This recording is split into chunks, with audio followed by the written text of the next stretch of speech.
Hello viewers, welcome back to our channel. So இந்த கிளாஸில் நாலடியார் பற்றினா முழுமையான தகவல் எல்லாமே நம்ம தெரிஞ்சுக்க போகிறோம். அதாவது school book, out source, previous year question, book back and தேவிரா இது எல்லாமே கலந்து உங்களுக்கு ஒரே பிடிஎஃபாக வந்து கிடச்சிடும். ஸோ நீங்கள் தனித்தனியாக ஒன்றா திறந்து தேடி கண்டுபிடிச்சி படிக்கணுங்கிற அவசியம் இருக்காது. உங்களுக்கு எல்லாமே இந்த ஒரே மெட்டீரியலே உங்களுக்கு அடங்கி வந்துடும். ஸோ ப்ரீவியஸ் கிளாஸில் வந்து பார்த்திங்க அப்படின்னா அறநூல்களுக்கான இன்ட்ரடக்ஷன் வந்து கம்ப்ளீட்டாக நம்ம டீச் பண்ணியிருந்தோம். ஸோ அந்த கிளாஸ் பார்க்கல அப்படின்னா டிஸ்கிரிப்ஷனில் லிங்க் வந்து நான் டேக் பண்ணிடுறேன். செக் பண்ணி பார்த்துட்டு வந்து நாலடியார் வந்து பாருங்கள்.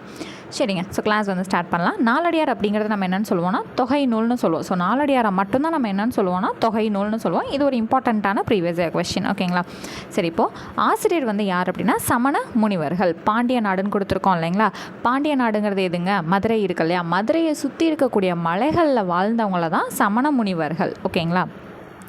ஸோ அவங்க எல்லாரும் சேர்ந்து இயற்றினது, அதாவது சமண முனிவர்கள்ங்கிறது வந்து ஒருத்தர் கிடையாது, நிறைய பேர் வந்து இருக்கக்கூடியவங்க. ஓகேங்களா? ஸோ அவங்க எல்லாரும் சேர்ந்து இயற்றினது தான் நாலடியார். ஸோ இவங்க எங்கே வந்து வாழ்ந்தாங்க? மதுரையை சுற்றி இருக்கக்கூடிய மலைகளில் வந்து வாழ்ந்தவங்க. அதனால தான் என்னென்னு மென்ஷன் பண்ணியிருக்கோம்? பாண்டிய நாடுன்னு மென்ஷன் பண்ணியிருக்கோம். ஸோ பாடல்கள் வந்து கடவுள் வாழ்த்து நீங்களாக மொத்தம் 400 பாடல்கள் வந்து இருக்குது. இந்த நூலை தொகுத்தவர் சமண முனிவர்கள் வந்து நிறைய பேர் எழுதி வச்சுட்டு போயிட்டாங்க. அதை மொத்தமாக தொகுத்து நாலடியார் அப்படின்னு சொல்லிட்டு ஒரு தொகை நூலாக கொடுத்தவர் நமக்கு யார் அப்படின்னா பதுமனார். ஓகேங்களா? இதுவும் வந்து ரொம்ப முக்கியமான ப்ரீவியஸ் இயர் கொஸ்டின். சிறப்பு பெயர்கள்: நாலடி 400, வேளாண் வேதம், நாலடி, குட்டி திருக்குறள். இது எல்லாமே நமக்கு ப்ரீவியஸ் இயர் கொஸ்டினில் ரிப்பீட்டடாக கேட்டுட்டு இருக்கக்கூடிய கேள்விகள். சரிங்களா? அதிகாரமாக வந்து வகுத்து கொடுத்தவர், அதாவது புக்கை வந்து நமக்கு தொகுத்து கொடுத்துட்டாரு. அதை அதிகாரமாக முப்பால் பிரிவாக வந்து பகுத்து கொடுத்தவர், தொகுத்து கொடுத்தவன்னு சொல்லிட்டு வகுத்து கொடுத்தவங்க, பகுத்து கொடுத்தவங்கன்னு சொல்லிட்டு தனித்தனியாக இருப்பாங்க. அதில் அதிகாரம் வகுத்தவர் யார், இதை முப்பாலாக பகுத்தவர் யாருங்கிறத நம்ம தெளிவாக தெரிஞ்சுக்கணும். உங்களுக்கு புரிகிற மாதிரி சொல்லணும் அப்படின்னா, இப்போ திருவள்ளுவர் வந்து திருக்குறளை இயற்றினார் இல்லைங்களா? திருக்குறளை எத்தனை பாலாக வந்து பிரிச்சிருக்காங்க? 3 பாலாக வந்து பிரிச்சிருக்காங்க. அதிகாரம் எத்தனை இருக்குது? 133 அதிகாரம் இருக்குது, 3 பால் இருக்கு இல்லையா? அதே போல் நாலடியாரை திருக்குறளுக்கு இணையாக வச்சு ஏன் போட்டுறோம் அப்படின்னா, திருக்குறளை போலவே இங்கேயும் அதிகார வகுத்தலும் இருக்குது, முப்பால் பகுப்பும் இருக்குது. அதனால தான். சரிங்களா? அப்போ அதிகாரமாக வகுத்து கொடுத்தவர் வந்து பதுமனார். ஓகேங்களா? முப்பாலாக பகுத்தவர் தருமர். ஓகேவா? சரி, அடுத்தது இந்த நாலடியாருக்கு உரை எழுதினவங்க யார் அப்படின்னா ப்ரீவியஸாக பார்த்தா அதே 2 நபர்கள் தான், தருமர், பதுமனார். ஓகேங்களா? சரி, அதிகாரமாக வகுத்தாங்க. அதில் எத்தனை அதிகாரம் இருக்குதுன்னு தெரிஞ்சுக்கணும் இல்லையா? 40 அதிகாரம் வந்து இருக்குது. இயல்கள் வந்து 12 இயல்கள் இருக்குது. ஓகேங்களா? இது எல்லாமே ரொம்ப இம்பார்ட்டண்ட்டானதுங்க. சரிங்களா? சரி, இப்போ அந்த அதிகாரத்தை எந்தெந்த பாலுக்கு எவ்வளோ அதிகாரம் இருக்குங்கிறத நம்ம தெரிஞ்சுக்கணும் இல்லைங்களா? ஸோ அப்போ அறத்துப்பாலில் 13 அதிகாரம் இருக்குது, பொருட்பாலில் 24 அதிகாரம் இருக்குது, இன்பத்துப்பாலில் 3 அதிகாரம் இருக்குது. மொத்தமாக சேர்த்து 40 அதிகாரங்கள் வந்து இருக்குங்க. 12 இயல்களாக வந்து பிரிச்சிருப்பாங்க. நிறையா புக்ஸில் வந்து இதுக்கான அதிகாரங்களோட பேர்களும் வந்து கொடுத்துருப்பாங்க. ஆனால் அது அந்தளவுக்கு நமக்கு தேவையில்லை. எதில் எத்தனை அதிகாரம் இருக்குங்கிறத தெரிஞ்சுக்கிட்டாலே நிறையா வந்து தெரிஞ்சுக்கிட்ட மாதிரி தான். ஓகேங்களா? ஸோ அதோட பேர்களும் வந்து படிக்கணுங்கிற அவசியம் வந்து இல்லை. இந்த பாடல்களோட பாவகை வந்து என்னென்னு பார்த்தீங்கன்னா வெண்பா வகை. இது எத்தனை அடி இருக்கும்? ஒரு பாடலும் 4 அடியில் வந்து நமக்கு இயற்றியிருப்பாங்க. ஓகேங்களா? ஒரு அதிகாரத்துக்கு 10 பாடல்கள் வந்து வச்சுருப்பாங்க. சரி, இந்த நூல் வந்து ஆர் அப்படிங்கிற விகுதி பெற்றனால தான் நாலடியார். இப்போ நாலடி அப்படிங்கிற சிறப்பு பெயர் இருக்குன்னு பார்த்தோமா, அது கூட ஆர் அப்படிங்கிறத சேர்த்து பாருங்களேன். இப்போ நாலடி கூட்டல் ஆறுங்கிறது எப்படி கிடைக்கும்? நாலடியார். அப்போ ஆர் அப்படிங்கிற சிறப்பு விகுதி பெற்று நாலடியாருங்கிற பெயர் வந்து இந்த நூல் பெற்றிருக்கு. சரிங்களா? 14 கீழ்கணக்கு நூல்களில் இருக்கக்கூடிய ஒரே தொகை நூல் வந்து நாலடியார். நான் ஆரம்பத்திலே சொன்னேன் இல்லைங்களா? அவ்வளோதான். அடுத்தது பரிமேலழகர், நச்சினார்கினியார், அடியாருக்கு நல்லார் முதலியோர் உரையாசிரியர்கள் இந்நூலை மேற்கோளாக கையாண்டுள்ளனர். ஒன்றும் இல்லைங்க, ரொம்ப சிம்பிளான விஷயம். இப்போ ஒருத்தவங்க ஒரு லைஃபோட ஸ்டோரி சொல்லிகிட்டு இருக்கும்போது அதில் ஏதோ ஒரு சொலவடையோ ஒரு பழமொழியோ யூஸ் பண்ணி சொல்லும்போது, ஓகேவே இது நல்லா இருக்கே, இது இந்த இடத்துல நம்ம பயன்படுத்தலாமே, நம்ம அதை எடுத்து கொண்டு போய் என்ன பண்ணுவோம், இன்னொரு இடத்துல ஒருத்தவங்கள்ட்ட பேசும்போது இந்த மாதிரிங்க அப்படி நம்ம அந்த பழமொழியவோ இல்லை சொலவடையவோ நம்ம யூஸ் பண்ணுவோம் இல்லைங்களா? அதே தான் நாலடியாரில் இருக்கக்கூடிய அடிகளை எடுத்து ஒரு ஆசிரியர் ஒரு கருத்தை தெரிவிக்கும் போது, இவர் சமண முனிவர் வந்து இந்த மாதிரி கருத்து வந்து சொல்லியிருக்காரு, அப்போ அதே போல் இந்த வாழ்க்கையில் இந்த மாதிரி கருத்து இருக்குங்கிறத மேற்கோள் காட்டி சொல்லுவாங்க இல்லைங்களா? அதுதான், வேற ஒன்றும் இல்லை. அப்போ இந்த நாலடியாரில் இருக்கக்கூடிய அடிகளை அவங்கவுங்க உரை நூல்களில் மேற்கோளாக பயன்படுத்தினவங்க யார் அப்படின்னா தான் பரிமேலழகர், நச்சினார்கினியார், அடியாருக்கு நல்லார். இவங்க எல்லாருமே அவங்களோட நூல்களில் நாலடியாரோட வரிகளை மேற்கோளாக பயன்படுத்தியிருக்காங்க. ரொம்ப சிம்பிளான விஷயம். ஓகேவா? சரி, அடுத்தது இந்நூலில் ஆங்காங்கே திருக்குறள் கருத்துகள் காணப்படுகின்றன.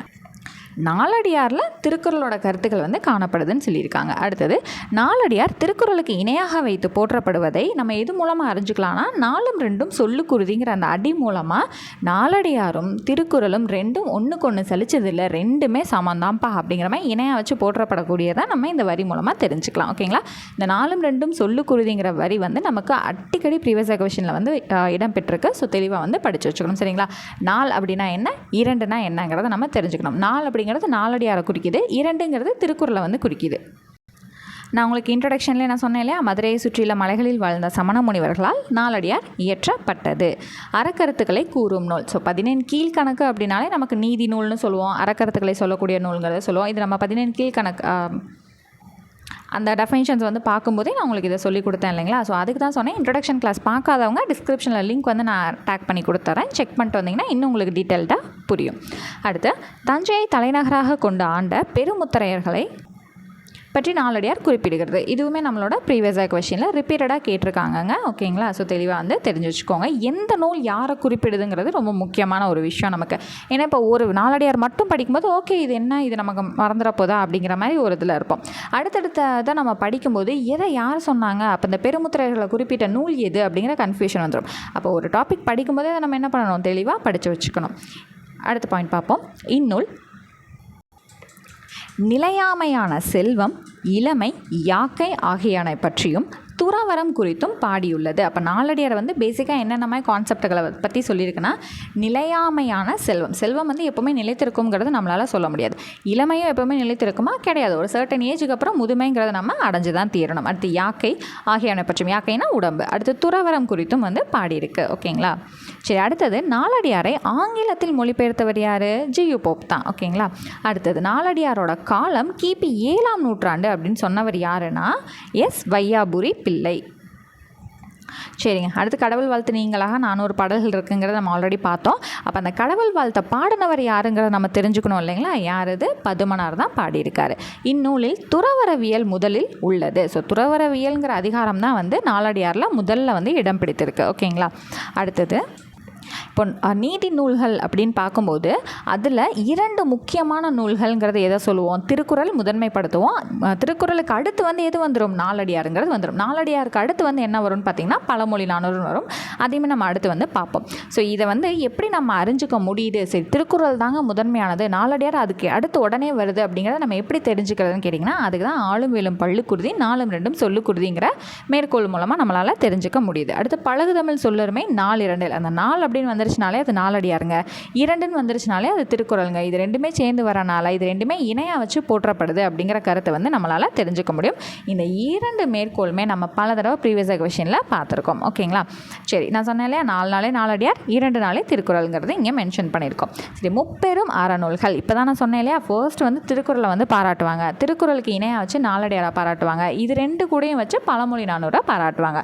இப்போ முதன்மை பெற்றது திருக்குறள், 2வது நாலடியார், 3வது பழமொழி 400. இதுதான் முப்பெரும் அறநூல்கள். ஓகேங்களா? நாலடியாரின் பெருமையை குறிக்கும் பழமொழி சொல்லாய்ந்த நாலடி 400 நன்கு இனிது. ஓகேங்களா? நாலடியாரை பெருமையாக குறிக்கக்கூடிய பழமொழி சொல்லாய்ந்த நாலடி 400 நன்கு இனிது. இதுவுமே நமக்கான ஒரு ப்ரீவியஸ் இயர் கொஸ்டின். சரி, அடுத்த பாயிண்ட் வந்து பாருங்கள்.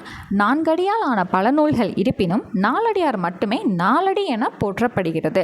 ஸோ நிறைய நூல்கள் வந்து எடுத்துக்கிட்டோன்னா ஒரு பாடலில் 4 வரி வந்து இருக்குதான், அதுதான் 4 அடியால் ஆன பல நூல்கள் இருந்தாலும் நாலடியார் தான் நாலடின்னு வந்து போற்றப்படுது. ஸோ நான் ஆரம்பத்தில் சொன்னேன்னா நாலடிங்கிறதோட 6 விகுதி சேர்ந்து நாலடியார்னு ஆச்சுன்னு நான் சொன்னேன்னா, அப்போ 4 அடிகளில் பாடல்களை கொடுக்கக்கூடிய நூல்கள் வந்து ஏராளமாக இருக்குது. இருந்தாலும் நாலடிங்கிற புகழ்பெற்ற நூல் வந்து எது? நாலடியார் மட்டும்தான். ஓகேங்களா? அடுத்து நாலடியாரின் உரைகளை உள்ளடக்கிய நூல் நாலடியார் உரை வளம். அவ்வளோதான். சரி, இது வந்து ஸ்டார்டிங்கில் நான் சொல்லியிருந்தேன் 40 அதிகாரங்கள் இருக்குது. முதல் இயல் வந்து துறவரவியல்ங்கிறத சொல்லியிருந்தேன்னா. சரிங்க. அடுத்து பள்ளி புத்தகங்களில் இருக்கக்கூடிய பாடல்கள் என்னென்னங்கிறத பார்த்துருவோமா? சரி, இப்போ புது சமச்சீரில் நமக்கு இருக்கக்கூடிய நாலடியார் வந்து பார்த்திங்க அப்படின்னா அழியா செல்வம் அப்படிங்கிறது நமக்கு இடம்பெற்றிருக்கும். வைப்புலி கோட்படா வாய்த்தீயிர் கேடில்லை மிக்க சிறப்பின் அரசர் செரின் வவ்வார் எச்சம் என ஒருவன் மக்கட்கு செய்வன விச்சை மற்ற அல்ல பிற. ஒன்றுமே இல்லை, ரொம்ப சிம்பிளான பாடல். என்ன அப்படின்னு பார்த்தீங்கன்னா,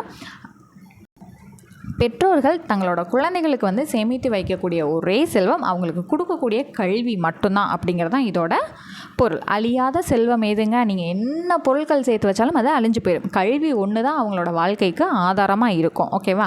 ஸோ அதுதான். ஸோ அதுக்கான சொல்லும் பொருளும் புக் பேக்கில் இருக்கக்கூடியது எல்லாமே உங்களுக்கு நாங்கள் கொடுத்துட்டோம். ஓகேங்களா?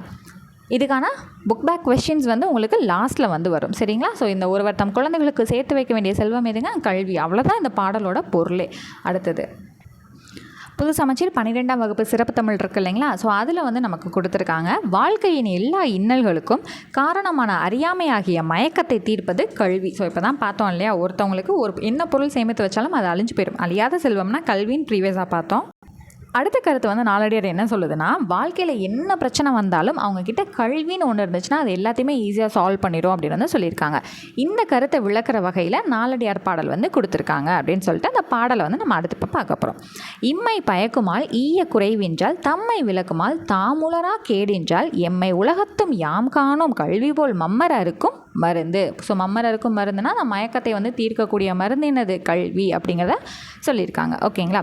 இது வந்து ரொம்ப இம்பார்ட்டண்ட்டாக நீங்கள் தெரிஞ்சு வச்சுக்க வேண்டிய விஷயங்கள்ங்க. ஏன்னா இந்த வரிகள் எல்லாமே பள்ளி புத்தகத்தில் அப்படியே நமக்கு இடம் பெற்றிருக்கு. அப்போ என்ன பண்ணணும்? இந்த வரிகள் எல்லாத்தையுமே நம்ம தெளிவாக படித்து வச்சுக்கணும். அடுத்தது பழைய சமச்சீர் 6ஆம் வகுப்பில் பார்த்தீங்கன்னா, நாய்க்கால் சிறுவிரல் போல் நன்கணியராயினும் ஈக்கால் துணையும் உதவாதார் நட்பெண்ணாம் செய்தானும் சென்று கொள்ளல் வேண்டும் செய்விலைக்கும் வாய்க்கால் அணையர் தொடர்பு. ஸோ இது ஒன்றும் இல்லை. இப்போ நாயோட விரல் வந்து பார்த்தீங்கன்னா, நாய்க்குட்டியோட விரல் எல்லாமே ஒட்டி ஒட்டி இருக்கும். ஈயோட விரல் வந்து பார்த்தீங்கன்னா சின்னதாக இருக்கும். ஸோ நாயோட கால் விரல் போட என்னதான் ஒட்டி ஒட்டி நெருங்கிய நண்பராக இருந்தாலும் ஈயோட கால் அளவு ரொம்ப சின்னதாக இருக்குது இல்லைங்களா? அந்த அளவுக்கு கூட அவங்க நமக்கு என்ன பண்ண மாட்டாங்க? ஹெல்ப் பண்ண மாட்டாங்க. நாய்க்கால் சிறுவிரல் போல் நன்கணியராயினும் ஈக்கால் துணையும் உதவாதார் நட்பெண்ணாம். ஸோ இப்போ புரிஞ்சுதுங்களா? எவ்வளோதான் நெருங்கி நாயோட கால் விரல் போல் நெருங்கி இருந்தாலும் ஈயோட கால் அளவுக்கு கூட நமக்கு உதவ மாட்டாங்க. அவங்களோட நட்பு என்ன நட்பு அப்படின்னு சொல்லிட்டு அடுத்து என்ன சொல்ல வராங்கன்னா, செய்தானும் சென்று கொள்ளல் வேண்டும் செய்விலைக்கும் வாய்க்கால் அணையார் தொடர்புன்னு இருக்கு இல்லையா? இப்போ வாய்க்கால் அப்படிங்கிறது எப்படிங்க இருக்கும்? தொலைவில் இருந்து தண்ணியை வந்து நமக்கு கொண்டு வரும் இல்லைங்களா? ஸோ அந்த போல் சில ரொம்ப லாங் டிஸ்டன்ஸில் ஃப்ரெண்ட்ஸ் வந்து இருப்பாங்க. ஆனால் நமக்கு ஒரு பிரச்சனை அப்படின்னா அவங்களோட ஹெல்ப் வந்து ரொம்ப பயனுள்ளதாக வந்து இருக்கும். அப்போ அந்த வாய்க்காலுங்கிறது தொலைவில் இருந்து நீரை கொண்டு வந்து நமக்கு நீரை பாய்ச்சி நம்மளோட செடிகளை வந்து பாதுகாக்குது இல்லையா? ஸோ அதே போல் தொலைவில் இருக்கக்கூடிய நண்பர்கள் வந்து நமக்கு உதவியாக இருப்பாங்க. அதாவது இவங்க என்ன சொல்ல வராங்கன்னா, என்னதான் நெருக்கமாக இருந்தாலும் அவங்களோட நட்பு நல்லதாக வந்து இருக்கா அப்படிங்கிறத பார்க்கணும். அவங்க தொலைவில் இருப்பாங்க. எப்போயோ ஒரு தடவை தான் நம்ம அவங்கள சந்திப்போம், எப்போயோ ஒரு தடவை தான் நம்ம ஃபோனில் பேசுவோம். ஆனால் அவங்க வந்து ஒரு நல்ல நண்பராக இருக்க போய் தான் நமக்கு ஒரு பிரச்சனைங்கிறப்ப என்ன பண்ணுவாங்க? அவங்க ஹெல்ப்ஃபுல்லாக வந்து இருக்காங்க இல்லையா? அதை தான் வந்து இந்த நாலடியார் பாடல் வந்து நமக்கு விளக்குது. சரி, இதோட சொற்பொருள் வந்து எல்லாமே வந்து கொடுத்துருக்கோம். அடுத்தது ஸோ அடுத்த பாடல் வந்து 2003 எடிஷன் இருக்குது இல்லைங்களா? அதெல்லாம் 6ஆம் வகுப்பில் வந்து இடம் பெற்றிருக்கக்கூடியது. ஸோ பாடல் வந்து பாருங்கள். குழந்தவன் கல்வி குடுமை மூப்பைந்தும் விளங்காமல் எய்திய கண்ணும் நலஞ்சான்று மையரு தொல்சீர் உலகம் அறியாமை செய்யிலா பார் சோற்றின் நேர். ஸோ இந்த பார் சோற்றுங்கிறது என்னதுங்க? பால் சாப்பாடு இருக்கு இல்லையா? ஸோ அந்த மாதிரி. சரி, இதோட பொருள் வந்து என்னென்னு பார்ப்போமா? உயர்குடி பிறப்பு, தவ ஒழுக்கம், கல்வி, குடிமை, முதிர்ந்த வயது ஆகிய 5ம் குறையின்றி அமைந்திருந்தாலும் பழமையான சிறப்புமிக்க உலகியல் அறிவு இல்லாவிட்டால் அந்த வாழ்க்கை நெய்யில்லாத பால் சோற்றை போன்ற பயனற்றதாகும். ஸோ நம்ம வந்து என்னதான் குறைகள் இல்லாமல் நல்லா வாழ்ந்தாலும் அதுக்கான மதிப்புங்கிறது அங்கே அறிவுங்கிறது தான் இங்கே சொல்கிறாங்க. ஸோ அது இல்லை அப்படின்னா எது கூட கம்பேர் பண்ணுறாங்க? நெய் இல்லாத பால் சாப்பாடை போனது தாங்க அப்படின்னு வந்து கம்பேர் பண்ணுறாங்க. அவ்வளோதான். ஓகேவா? சரி, அடுத்தது ஸோ அங்கே வந்து சொல் பொருள் அதெல்லாம் எதுவுமே இல்லை, நமக்கு பாடல் வரிகள் மட்டும்தான் இருக்குது. ஸோ அதை வந்து நம்ம என்ன பண்ணியிருக்கோம்? உங்களுக்கு விளக்க உரை வந்து கொடுத்துருக்கோம். ஸோ நீங்கள் ஆக்சுவலாக இது வந்து பார்த்திங்கன்னா 11th சிறப்பு தமிழில் இருக்கக்கூடிய பாடல். ஓகேங்களா? 6th வந்து இன்னும் அடுத்து வந்து வரும். கல்வி கரையிலன்னு சொல்லி ஸ்டார்ட் ஆகும். அப்போ நான் வந்து உங்களுக்கு மென்ஷன் பண்ணுறேன். சரி, இதுவுமே வந்து பழைய சமச்சீரில் இருக்கக்கூடிய 11ஆம் வகுப்பு சிறப்பு தமிழில் இருந்த ஒரு பாடல். ஸோ இதில் வந்து அவங்க என்ன மென்ஷன் பண்ணி நமக்கு கொடுத்துருக்காங்கன்னா, பூங்குன்றம் அப்படிங்கிறது அக்காலத்தில் ஒரு நாடு வந்து இருந்திருக்கு. அந்த நாடோட தலைநகரம் தான் வந்து இந்த பூங்குன்றம் அப்படின்னு வந்து நாலடியார் வந்து நமக்கு எடுத்து சொல்லுது. ஸோ அதோட பாடல் தான் இங்கே. உள்ளத்தான் நல்லாது உறுதி தொழிலாளராய் கள்ளத்தான் நட்டால் கலிகேன்மை தெல்லிப்புணர் செதும்பு நின்றலைக்கும் பூங்குன்ற நாட மனத்துக்கண் மாசாய் விடும். ஸோ இங்கே கலிக்கேன்மைன்னு இருக்கு இல்லையா? கலிக்கேன்மை அப்படின்னா அழிந்து போகும் நட்பு அப்படின்னு வந்து பொருள். ஓகேங்களா? ஸோ இந்த பாடலோட பொருள் வந்து என்னென்னா, மனமொன்றி நட்பு கொள்ளாமல் காரியம் சாதிக்க வேண்டும் என்பதற்காக கள்ளத்தனமாக நட்பு கொள்ளும் கழிந்து போகும் நட்பானது தெளிந்த நீர் செதும்பு நிலத்தில் நின்று அலைமோதும் அழகிய குன்றத்தின் தலைவனை மனதில் தோன்றிய மாசாக கருதப்படும். மாசுனா என்னதுங்க? குற்றம். அதுதான் மாசாக கருதப்படும். அதாவது இப்போ ஃப்ரெண்ட்ஷிப் அப்படிங்கிறது ஒரு பியூராக இல்லாமல் ஒரு எக்ஸ்பெக்டேஷனோட இவன் கூட நான் வந்து ஃப்ரெண்டாக இருந்தேன் அப்படின்னா எனக்கு இது எல்லாமே நடக்கும் அப்படின்னு சொல்லிட்டு ஒரு காரியத்தை சாதிக்கிறதுக்காக நம்ம போய் வந்து ஃப்ரெண்ட்ஷிப் வச்சுக்கிட்டோம் அப்படின்னா அது வந்து மனதில் தோன்றிய ஒரு குற்றம் தான் அப்படிங்கிறத இந்த நாலடியார் பாடல் வந்து வெளிப்படுத்துது. ஃப்ரெண்ட்ஷிப் அப்படிங்கிறது எப்படி இருக்கணும்? கிவ் அண்ட் டேக் பாலிசியாக இருக்கணும். அவனுக்கு ஒன்று தேவைன்னா நான் போய் நிற்பேன், எனக்கு ஒன்று தேவைன்னா அவன் வந்து நிற்பான். அப்படி தான் இருக்கணுமே தவிர எனக்கு ஒரு காரியம் அவன்கிட்ட ஆகணுங்கிறதுக்காக நான் அவன்கிட்ட வந்து போய் பழகக்கூடாது. ஃப்ரெண்ட்ஷிப்புங்கிறது என்னங்க? ஜென்ரலாக வந்து பேசி பழகி அதுக்கப்புறம் நம்மளோட தேவைகள் தெரிஞ்சுக்கிட்டு அவனாக வந்து ஹெல்ப் பண்ணுவான். அவனுக்கு ஒரு தேவைன்னா நம்மளாக போவோம். அப்போ எதிர்பார்ப்பு இல்லாதது தான் என்னது? நட்பு. எதிர்பார்ப்போடு போகும்போது அது மனதில் தோன்றிய குற்றம் தான் அப்படிங்கிறத இந்த நாலடியார் பாடல் வந்து விளக்குது. இது வந்து நம்மளாம் உங்களுக்கு கொடுக்கக்கூடிய விளக்க உரை. ஸோ ஸ்கூல் புக்கில் இந்த விளக்க உரையெல்லாம் கிடையாது. அவங்க என்ன சொல்லியிருந்தாங்கன்னா, இந்த பாடல் மூலமாக பூங்குன்ற நாடுங்கிறது வந்து அந்த நாட்டுடைய தலைநகரமாக கருதப்படுதுங்கிறத மட்டும்தான் புத்தகத்தில் நமக்கு கொடுத்துருக்காங்க. இருந்தாலும் அந்த பாடலோட பொருள் என்னங்கிறது உங்களுக்கு விளங்கணும் இல்லையா? அதுக்காக தான் நம்ம கொடுத்துருக்கோம். ஸோ இன்னொரு மேற்கோள் மாதிரி 11ஆம் வகுப்பு பழைய சிறப்பு தமிழில் வந்து ஒரு நாலடியார் பாடலை வந்து பயன்படுத்தியிருக்காங்க. ஸோ பாடல் என்னன்னு பார்ப்போமா? யானை அணையவர் நண்புரையி நாயனையார் கேண்மை கிளி குழல் வேண்டும் யானை அறிந்தறிந்தும் பாகனையே கொள்ளும் எரிந்தவேல் மெய்யாதவாள் குலைக்கும் நாய். மெய்யதவாள் குலைக்கும் நாய். ஸோ இதோட பொருள் வந்து என்னென்னா, திறமை இருந்தும் ஆபத்து காலத்தில் கைவிடும் நண்பரை விட இழிவு நிலையில் இருந்தாலும் ஆபத்தில் உதவும் நண்பரே உயர்ந்தவர். ஸோ ரிப்பீட்டடாக இதே கண்டென்ட் தான் நம்ம பார்த்துட்ருக்கோம் இல்லைங்களா? ஸோ உங்களுக்கு பொருள் படிக்கும்போதே இதோட இது வந்து விளங்கியிருக்கும். சரிங்க. ஸோ அடுத்து ஒரு 2 வரியை வந்து மேற்கோளாக வந்து பயன்படுத்தியிருக்காங்க. அதே 11ஆம் வகுப்பு சிறப்பு தமிழ். பரியி உயிர் செகுக்கும் பாம்பொடும் இன்னா மறியி பின்னை பிரிவு. ஸோ பரிங்கிறது வந்து பிரிந்து கடித்துங்கிற பொருள் வந்து கொடுக்குது. மறியி அப்படிங்கிறது வந்து பழகி அப்படிங்கிற பொருள் வந்து கொடுக்குது. ஸோ இதோட பொருள் என்னென்னா, நல்லவர்களை ஆராய்ந்து நட்பு கொள்ள வேண்டும், ஆபத்தானவருடன் பழகி பின் பிரிவது பாம்பை பிரிந்து வாழும் துன்பத்திற்கு ஒப்பானது. ஸோ நட்புங்கிறத வந்து ஆரம்பத்திலே நம்ம இவங்க வந்து கரெக்டான நண்பர்களா இல்லை நம்மளை வந்து தீய வழியில் கொண்டுட்டு போயிடுவாங்களா அப்படிங்கிற விஷயத்த ஆராய்ந்து நட்பு கொள்ளணுங்கிறத வந்து திருவள்ளுவர் வந்து சொல்லியிருப்பார் இல்லைங்களா? அதே கண்டென்ட் தான் இங்கேயும். சரிங்களா? நல்லவர்களோட நட்பை ஆராய்ந்து தெரிஞ்சு தான் நம்ம சேர்ந்துக்கணும், இல்லைனா துன்பப்பட நேரிடுங்கிறதா நாலடியாரும் நமக்கு என்ன பண்ணுது? எடுத்துரைக்குது. சரி, அடுத்தது வந்து பாருங்கள். தீமை எடுத்துரைக்கும் திண்ணறிவு இல்லாதார் தாமும் அவற்றின் கடை. திண்ணறிவுங்கிறது வந்து மன உறுதி. கடை அப்படிங்கிறது வந்து கடைக்கூடி அப்படிங்கிறத நம்ம மென்ஷன் பண்ணுவோம் இல்லையா? அதுதான் மிக தாழ்ந்தவர்கள். சரி, இதோட பொருள் தீமை செய்பவர்களிடமும் நட்பு பாராட்டுவது சான்றோரோட பண்பு. ஓகேங்களா? ஸோ எனக்கு வந்து கெடுதல் செஞ்சுருக்கியா, அப்போயும் உனக்கு நான் வந்து நட்போட தான் இருப்பேன், உனக்கு வேணுங்கிறத நான் செஞ்சு தருவேன் அப்படிங்கிறது சான்றோர்களோட பண்பு அப்படிங்கன்னு வந்து சொல்கிறாங்க. அடுத்தது தெளிவிலார் நட்பின் பகை நன்று. ஸோ இது எல்லாமே என்னங்க ஒரு வரியாக இருக்குன்னா, இது எல்லாமே சில இடங்களில் நமக்கு பள்ளி புத்தகத்திலேயே மேற்கோள்களாக வந்து நமக்கு பயன்படுத்தியிருக்காங்க. சரிங்களா? அதையுமே நம்ம எடுத்து கொடுத்துருக்கோம். அப்போ ஒரு வரியில் கொடுத்து இது எந்த நூல்லேருந்து நமக்கு எடுத்து கொடுத்துருக்காங்க அப்படின்னு கேட்டாங்கன்னா நம்ம என்ன சொல்லணும்? நாலடியார் அப்படிங்கிறத ஆப்ஷன் சூஸ் பண்ணணும். ஸோ அப்போ நாலடியாருங்கிறது ஸ்ட்ரைட்டாக நம்ம சிலபஸில் வந்துருச்சுன்னா ஸ்கூல் புக்கில் எங்கெங்கே இருக்கோ அது எல்லாத்தையுமே எடுத்து தெரிஞ்சுக்கணும் இல்லைங்களா? ஸோ அதுக்காக தான். தெளிவிலார் நட்பின் பகை நன்று. அதோட பொருள் வந்து என்னது? நம்பிக்கையற்ற நட்பை விட அவர்களது பகை நன்மையை தரும். நீ வந்து என் முதுகு பின்னாடி நின்றுட்டு என் நண்பன் சொல்லிட்டு நீ என்னை வந்து துரோகம் பண்ணுறதை விட நீ வந்து பகைவர் தான் தெரிஞ்சிருச்சுன்னா அது வந்து எனக்கு பெரிய நன்மை தான் இல்லையா? ஸோ அதை வந்து ஸ்ட்ரெயிட்டாக ஃபேஸ் டு ஃபேஸ் வந்து ஹேண்டில் பண்ணிட்டு போயிடலாம் இல்லையா? அதை தான் சொல்கிறாங்க. தெளிவிலார் நட்பின் பகை நன்று. நல்லா இருக்குல்ல? அடுத்தது கல்லாது முத்தானை கைவிட்டு கற்றான் இளமை பாராட்டும் உலகு. ஸோ இதோட பொருள் கல்வி ஒருவனுக்கு இளமையிலேயே பெருமையை தரும். அறிவில்லாத முதியவரை விட கற்ற இளையவனை சமூகத்தில் போற்றுவதற்கு உரியவன். ஸோ நான் வந்து சீனியர் சிட்டிசன், நான் வந்து வயசில் மூத்தவன், உன்னை விட நான் மூத்தவன் அப்படிங்கிறதுக்காக அந்த இடத்துல என்ன பண்ண மாட்டாங்க? மதிக்க மாட்டாங்க. கல்வியில் யார் சிறந்தவங்களோ அவங்கள தான் என்ன பண்ணுவாங்க? மதிப்பாங்க. ஸோ இப்போ இங்கேருந்து தான் பார்த்தீங்க அப்படின்னா 2003க்கான எடிஷன் வந்து நமக்கு ஸ்டார்ட் ஆகுது. கல்விக்கரையில் கற்பவர் நாள் சில மெல்ல நினைக்கின் பிணிவல தெல்லிதின் ஆராய்ந்த அமைவுடைய கற்பவே நீரொழிய பாலூன் குறுகின் தெரிந்து. ஸோ இதோட பொருள் பார்ப்போமா? நீரை நீக்கி பாலை மட்டும் உண்கின்ற அன்னத்தை போல காலத்தை வீணாக்காமல் பயனுள்ள கல்வியை மட்டுமே தேர்வு செய்து ஆழ்ந்து கற்று தெளிவு பெற வேண்டும். ஸோ நீரை நீக்கி பாலை மட்டும் குடிக்குது அப்படின்னா அதுக்கு எது தேவையோ அதை மட்டும் செயல்படுத்துது இல்லையா? எனக்கு பால் தான் வேணும், எனக்கு தண்ணி வேணாம் அப்படிங்கிறது தான் அதோட பொருள். ஓகேவா? அப்போ காலத்தை வீணடிக்காமல் கிடைக்கிற புத்தகத்தெல்லாம் படிக்கிறேங்கிறத தாண்டி இதை படித்தா நமக்கு நல்லது, இதை படித்தா இது டைம் வேஸ்ட் அப்படிங்கிற விஷயத்த ஆராய்ந்து தெரிந்துக்கிட்டு நம்ம கல்வி கற்றுக்கிட்டால் தான் நம்மளால் மென்மேலும் வளர முடியும், தெளிவு பெற முடியுங்கிறத இந்த நாளடியார் நமக்கு உணர்த்துது. சரி, குருகு அப்படிங்கிறது என்னென்னு பார்த்தீங்கன்னா பறவை இனத்தை சேர்ந்தது.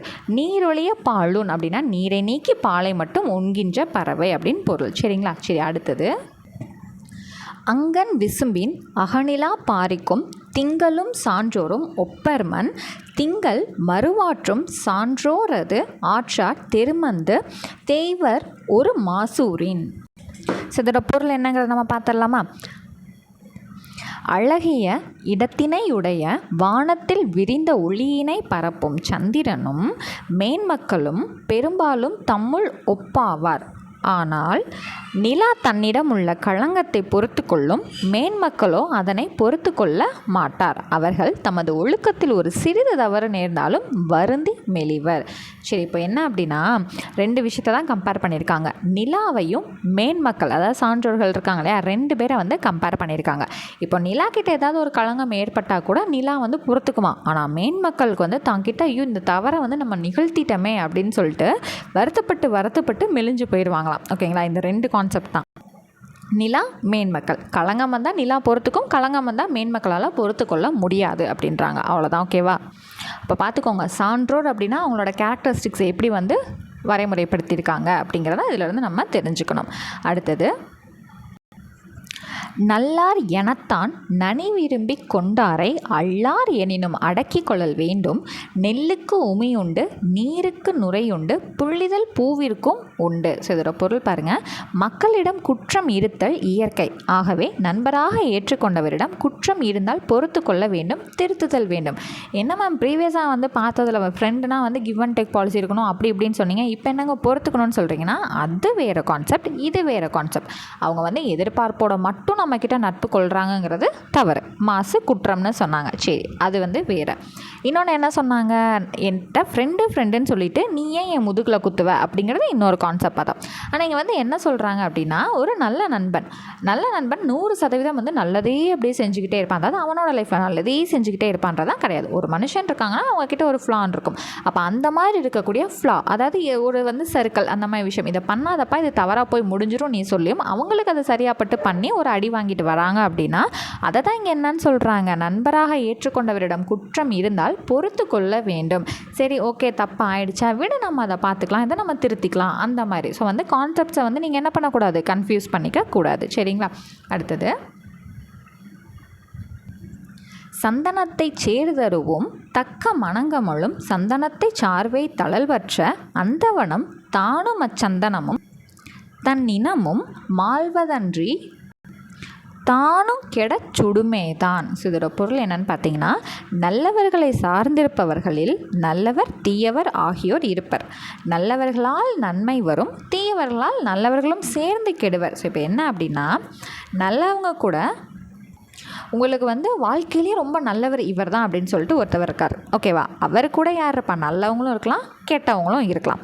இந்த நல்லவங்க கூட சேரும்போது இன்னும் நல்லது நடக்கும், இந்த கெட்டவங்களோட சேரும்போது அவங்களோட சேர்ந்து நமக்கும் என்ன நடக்கும், கெட்டது தான் நடக்கும். அவ்வளோதான் டெஃபினேஷன்ஸ் வந்து சொல்லியிருக்காங்க. ஓகேங்களா? சரி, அடுத்தது என்னங்க 15வது பாடல் வந்துடுச்சு, இவ்வளவா ஸ்கூல் புக்கில் இருக்குதுன்னு கேட்டிங்கன்னா இத்தனையும் நம்மளோட பள்ளி பாட புத்தகத்தில் டைரெக்டாக இருக்கக்கூடியதான். சரிங்களா? சரி, கலர் நிலத்து பிறந்த உப்பினை சான்றோர் விளைநிலத்து நெல்லின் விழுமிதா கொள்வர். கடைநிலத்தோர் ஆயினும் கற்றறிந்தோரை தலைநிலத்து வைக்கப்படும். ஸோ பொருள் என்னன்னு பார்த்துருவோமா? கலர் நிலத்திலே விளைந்தாலும் உப்பை நல்ல விளைநிலத்தில் பிறந்த நெல்லுக்கு இணையாகவே கருதுவர். பிறப்பை கொண்டு மட்டும் ஒருவரை உயர்ந்தவராகவோ தாழ்ந்தவராகவோ கருதிவிடக்கூடாது. எங்கு பிறந்தவராயினும் கற்றறிந்தவரை சிறந்தவர். இப்போ கலர் நிலத்தில் அது விளைந்தாலுமே அந்த உப்பை வந்து என்ன பண்ணுறாங்கங்க, அப்போ இருந்தே உப்புக்கு பழங்காலத்துலேருந்தே உப்புக்கு வந்து என்னென்னு பார்த்தீங்கன்னா மதிப்பு அதிகம். உப்பையும் நெல்லையும் ஒன்றா வச்சு தான் வந்து பார்ப்பாங்க. பார்ப்பாங்க. ஸோ இப்போ நம்ம என்ன பண்ணுறோம், சாப்பாடு தான் பெருசுன்னு பார்க்குறோம். ஆனால் அந்த காலத்திலே வந்து நம்மளோட சங்க பாடல்கள் எல்லாமே என்ன சொல்லியிருக்குன்னா, உப்பும் நெல்லும் சமமானது அப்படின்றது தான் வந்து அப்போ இருந்தே சொல்லிட்டு இருக்காங்க. அப்போ கலர் நிலத்தில் விளைந்தாலும் உப்பு என்னன்னு சொல்கிறாங்க, நல்ல விளைநிலத்தில் பிறந்த நெல்லுக்கு இணையாகவே வச்சுருக்காங்க.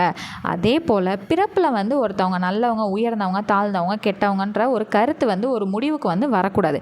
எங்கே பிறந்தவங்களாக இருந்தாலுமே கற்றறிந்தவங்களை வந்து என்னது சிறந்தவங்க. நீ எந்த இடத்துல வேணாலும் பிறந்துக்கோ, உயர்ந்த குடியாக இருக்கட்டும், தாழ்ந்த குடியாக இருக்கட்டும், எதுவாக வேணாலும் இருக்கட்டும், நீ படிச்சிருக்கியா, நீ படிச்சிருந்தா மட்டும்தான் சிறந்தவங்க அப்படிங்கிறத மென்ஷன் பண்ணுது நாலடியார். சரிங்களா? ஸோ லாஸ்ட் ஓகேங்களா, 15th வந்து நமக்கு ஸ்கூல் புக்கில் இருந்த பாடல்கள் எல்லாமே முடிஞ்சிருச்சு. இப்போ நாலடியாரில் இருக்கக்கூடிய புகழுரைகளை வந்து நம்ம பார்க்க போகிறோம். சரியா? செல்வம் சகடக்கால் போல வரும். அடுத்து கல்வி கரையில் கற்பவர் நாள் சிலங்கிறது கம்ப்ளீட்டாக வந்து நமக்கு ரிப்பீட்டடாக வந்து கேட்டிருக்காங்க. அந்த செல்வம் சகடக்கால் போல வருங்கிறதும் நமக்கு ப்ரீவியஸ் கொஸ்டினில் இடம்பெற்றிருக்கும். ஸோ இதெல்லாமே புகழுரைகளாக வந்து நமக்கு பயன்படுத்திகிட்டு இருக்காங்க அப்படிங்கிறத பார்க்குறோம். ஒன்றும் இல்லைங்க, மேற்கோள்னு சொல்லி கொடுத்தேன் இல்லையா ஆரம்பத்திலேயே, ஸோ அதுதான் புகழுரைகள்ன்றது. அடுத்தது நாவின் கிளத்தி உரைதலால் சேராளே பூவின் கிளத்தி புலந்து. ஓகேங்களா? அடுத்தது ஒருவர் பொறை இருவர் நட்பு. ஸோ இது வந்து நாலடியாரில் வரக்கூடிய பழமொழிகள்னு வந்து சொல்லியிருக்காங்க. மகனறிவு தந்தை அறிவு, இந்த ஒருவர் பொறை இருவர் நட்புங்கிறதும் மகனறிவு தந்தை அறிவு, இது ரெண்டுமே வந்து நாலடியாரில் வரக்கூடிய பழமொழிகள். அடுத்தது கல்வி அழகே அழகுங்கிறது நாலடியாரில் வரக்கூடிய தான். அடுத்தது பெரியவர் கேண்மை பிறைவோல நாளும் வரிசை வரிசையாய் நந்தும் வரிசையால் வானூர் மதியம் போல்வைகளும் தேயுமே தானே சீரியார் தொடர்பு. ஓகேங்களா? ஸோ இது எல்லாமே வந்து என்னவா யூஸ் பண்ணிட்டுருக்காங்கன்னா புகழுரைகளாக தான் யூஸ் பண்ணிட்டுருக்காங்க. இது எல்லாமே வந்து PDF கிடைச்சதுக்கப்புறம் நீங்கள் ரீட் பண்ணி பாருங்கள். இது வந்து ரிப்பீட்டட் ப்ரீவியஸ் கொஸ்டின். அகடுற யார் மாட்டும் நில்லாது செல்வம் அப்படிங்கிறது. ஓகேங்களா? சரிங்க. அடுத்து வந்து பார்த்தீங்க அப்படின்னா புக் பேக் கொஷின்ஸ் வந்து எல்லாமே வந்துடும். ஸோ புதிய சமச்சீர், பழைய சமச்சீர், சிறப்பு தமிழ், புதிய சிறப்பு தமிழ், பழைய சிறப்பு தமிழ், அதுக்கப்புறம் 2003 எடிஷனில் எங்கெங்கே இருந்துச்சு அது எல்லாமே சொன்னோம் இல்லைங்களா. கம்ப்ளீட்டாக உங்களுக்கு புக் பேக் கொஷின்ஸ் எல்லாமே இதிலே உங்களுக்கு அட்டாச் ஆகி வந்துடும். ஸோ இதுக்கான ஆன்சர்ஸும் உங்களுக்கு லாஸ்ட்லேயே வந்து நம்ம கொடுத்துருவோம். ஓகேங்களா? ஸோ இப்போ கம்ப்ளீட்டாக நம்ம என்னென்ன இதில் ஆட் பண்ணியிருக்கோம்னு பார்த்தீங்கன்னா ஸ்கூல் புக்ஸ் நம்ம ஆட் பண்ணியிருக்கோம். தேவிராவோட புத்தகத்தில் இருக்கக்கூடிய பாயிண்ட்ஸும் நம்ம உள்ளே இன்க்ளூட் பண்ணிட்டோம். ப்ரீவியஸ் கொஸ்டினில் வரக்கூடிய பாயிண்ட்ஸ் எல்லாத்தையுமே நம்ம இதில் இன்க்ளூட் பண்ணியாச்சு. அடுத்து புக் பேக்கும் உங்களுக்கு வந்து கொடுத்தாச்சு.